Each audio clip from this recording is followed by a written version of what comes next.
We're looking at visuals coming in from the Shambhu border. Satyendra, our correspondent, who's on ground, where we see farmers attempting to enter the national capital, but the entire area has been fortified. Barricades have been placed. There's no way for farmers, tractors to wade into the national capital. In fact, unlike the 2020 protests, this time the police leaving no stone unturned, ensuring all borders aligning with Delhi, starting from Punjab, Haryana, Uttar Pradesh, have all been sealed. We know that nearly 20,000 farmers of 200 farmer unions are headed towards the national capital, and they demand the minimum support price. In fact, just yesterday, they had talks with the centre. Arjun Munda, union minister, says that most of the issues were raised that the farmers had raised. A consensus was reached upon, and the government has also proposed to form a committee to address the rest of the issues, but the farmer leaders said they had no clarity of a MSP law, saying that they don't trust the government, they don't trust a government committee that they intend to form, and there's no legal guarantee for a minimum support price, and therefore they will continue with their agitation. The Delhi Chalo March that's begun at 10 a.m. today, we see that Haryana government has put up some major fencing all around the state to make sure those protesters can't enter the national capital.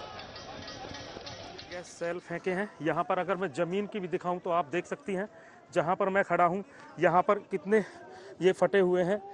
चारों तरफ ये tear gas के cell दिखाई दे रहे हैं, और लोग ये देखिए, ये सारी मिट्टी एक तरीके से सफ़ेद हो गई है, और यहाँ पर खड़ा होना भी मुश्किल हो गया था। और पुलिस को यहाँ पर लगातार चुनौती दी जा रही है। तो कुल मिलाकर यार ये हम पे न करने।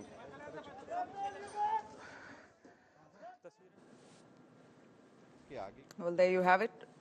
Our correspondent Satyendra is right at the Shambhu border. You see the tear gas shells fired by the police to thwart any attempt of the farmers trying to push through the national capital's borders. Those are visuals, they're live images that we're showing for you, where tear gas shells have been deployed.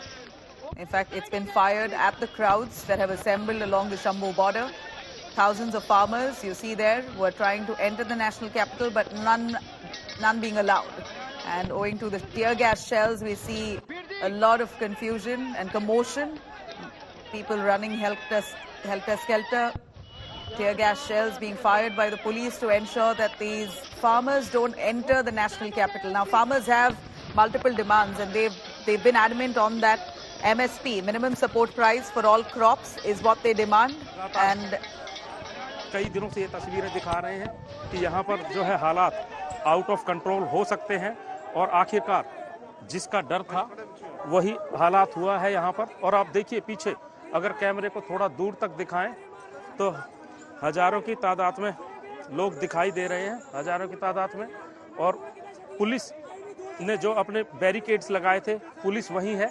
Haryana की तरफ से ये cell छोड़े गए हैं जो है, और एक बार फिर से ये प्रदर्शनकारी एक बार फिर से यहाँ पर आगे आ गए हैं, और लग रहा है कि ये जो गतिरोध है फिलहाल थमने का नाम नहीं ले रहा है, और यहाँ पर हालात अब बेकाबू हो रहे हैं। और सबसे बड़ी चिंता की बात यह है कि अर्पिता, कि तकरीबन 5,000 से ज़्यादा किसानों का जत्था फतेहगढ़ साहिब से शंभू बॉर्डर की तरफ आ रहा है। अभी तो महज कुछ हजार लोग थे यहाँ पर। अगर यहीं पर अभी स्थिति नहीं संभल रही है, और जब वो 5,000 से ज़्यादा लोग ट्रैक्टरों के साथ यहाँ पर आ जाएंगे, तो हालात और बेकाबू होने का यहाँ पर पूरा डर बना हुआ है। और स्थिति एक बार फिर से आप देख सकते हैं कि जो प्रदर्शनकारी थे वो एक बार आगे बढ़ते हुए नजर आ रहे हैं। और मैं थोड़ी सी तस्वीर आपको दिखाने की कोशिश करूं कि किस तरीके का हालात बने हुए हैं, कि पुलिस बल एक बार फिर से वहां पर तैयार है। देखिए, एक्शन लेने के लिए फिर से टीयर सेल छोड़े जा रहे हैं। ये तस्वीरें देखिए आप, ये फिर से ये तस्वीरें आप देखिए कि किस तरीके से लगातार आंसू गैस के गोले छोड़े जा रहे हैं। और ये देखिए फिर से एक बार फिर से यहाँ पर और ये हालात हैं जिनका सुबह से डर बना हुआ था कि काश ऐसा ना हो। और फिर वही हालात यहाँ पर पैदा हो गए हैं। आप देखिए किस तरीके से लगातार टीयर गैस सेल छोड़े जा रहे हैं और प्रदर्शनकारी रुकने का नाम नहीं ले रहे हैं। तो कुल मिलाकर जो किसानों का गतिरोध था, अर्पिता 2020 की भी मैं आपको थोड़ी सी याद दिलाता हूं, तब भी हम यहाँ पर मौजूद थे, लेकिन तब इतना संग्राम यहाँ पर नहीं हुआ था, इतनी मारामारी नहीं हुई थी। हालांकि ये भी कहा जा सकता है कि उस समय पुलिस इतने तरीके से तैयार नहीं थी, लेकिन अब की बार पुलिस कई दिनों से पहले से रिहर्सल कर रही थी, तैयारी कर रही थी। और ये देखिए ये लगातार आंसू गैस के गोले यहाँ पर दागे जा रहे हैं। और कहां से ये गोले दागे जा रहे हैं वो तस्वीरें मैं आपको दिखाता हूं कि पुलिस, जिसमें सीआरपीएफ शामिल है, रैपिड एक्शन फोर्स शामिल है और हरियाणा पुलिस के जवान शामिल हैं, बीएसएफ के जवान शामिल हैं। 30 कंपनियां हरियाणा में बुलाई गई हैं। एक धारा 144 लगाई गई है हरियाणा के कई जिलों में।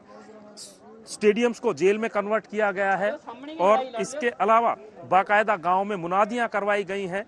इंटरनेट बंद है, टेलीफोन के मैसेजेस बंद हैं और इस तरह की कोशिशें की गई थी। आगे सामने लड़ ले ये हारने क्या लोड़ है। और ये जो हालात हैं कहीं ना कहीं चिंताजनक बने हुए हैं और